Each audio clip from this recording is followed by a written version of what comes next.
I'm curious, though, you talked almost about weaving this hypnotic story, and that's effectively what you're doing, and you might not have even noticed it, but at the start of the call, you even opened up by telling your own story, and that, I think, drew the listeners in. It's a really good way to draw people in. The elements that make up that story, like, I know there's that classic old formula that you hear, which is the AIDA formula, the attention, interest, desire, and action. When building those hypnotic stories, is that, like, what's the actual elements, the building blocks for that? Well, I don't hear that AIDA formula much anymore, but that was one of the first ones I learned. And I believe it was John Carlton, who wrote back mostly in the 40s and 50s, who formed it. I believe I may be wrong there, but it's a very old thing, and it's a basic formula, and it's one of the first formulas that I used. And just to repeat what you just said, the letters are AIDA, and that stands for attention. You have to get their attention. And in most ads, that means the headline or whatever comes first. And when I talk about hooks, or I talk about, grabbing their attention, that's what we're talking about, the attention. Then interest. You must build interest immediately.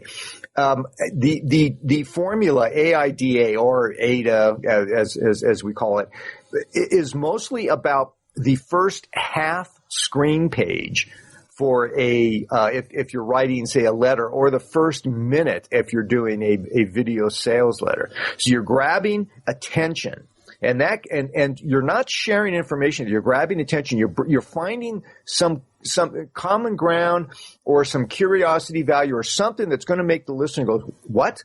And he's going to stop. Hopefully he's going to drop whatever else he's doing. He's going to stop multitasking, and he's going to pay attention to you. That's very, very important.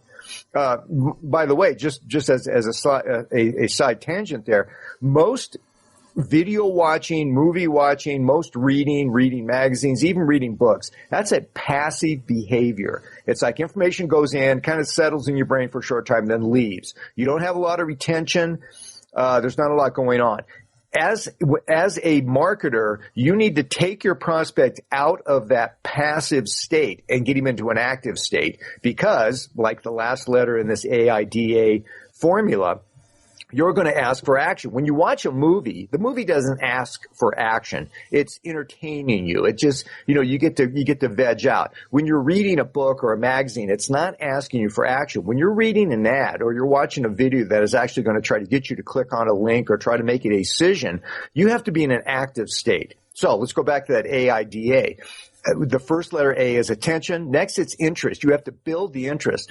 That's the first words out of your mouth after you've gotten somebody's attention. So let's say I have a product, just for argument's sake, let's say I have a product for bowlers. You guys have 9-pin bowling over there, right? We have 10 pin. But let's say you have a product for bowlers. Let's say it's an information product. So to get attention, you might do something as simple as, "Hey, bowlers, how would you like to," and in 10-pin scoring, it's, roll a 300 game or get a 200 average. I don't know what the hook would be for 9-pin, but just say, "Hey, bowlers," is getting attention, because if I'm a bowler and I'm passionate about bowling, then that perks me up. So it could be something as simple as that.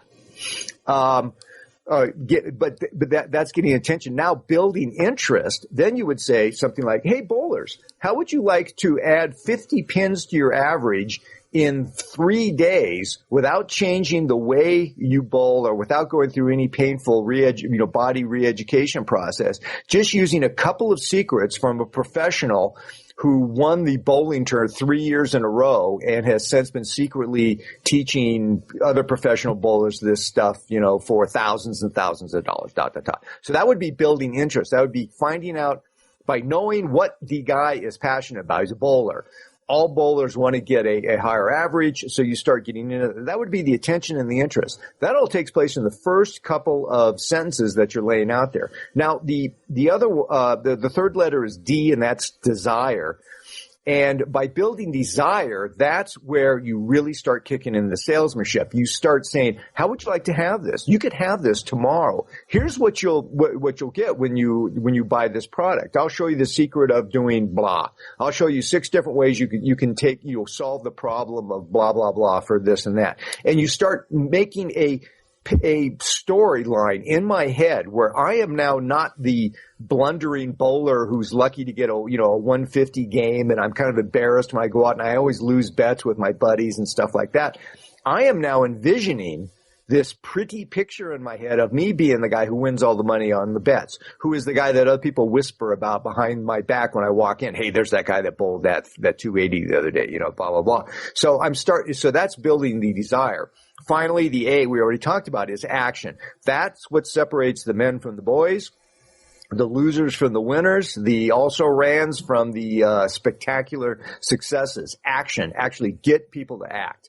And, of course, everybody knows this now. There's so much advertising out there. There's so many sales messages swirling around online, especially if you're in marketing, you're on anybody's email list, or you're paying attention to social media. There's all this stuff that comes out. And these people are saying, click here to get the secret, or, make sure you get in on this. It's only going to be available for an hour and a half on Friday, and all of these kind of launch sequence things. And the reason that those things last and why they, as much as they sometimes irritate people, the reason, if you understand why marketers do that, you feel a little less angry about the fact there's so much of it, because they're trying to get you to act. They're trying to get you from this passive state where you're listening to a story and maybe you're all full of desire. We call this getting someone up on the fence.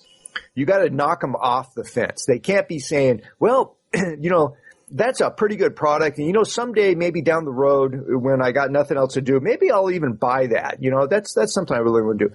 It's easy to get them to that state. You have to get them through that state and into the state where, you know what, I'm clicking right now. You are absolutely right. I'm buying this right now, and let's get going. I can't wait to get this going right now.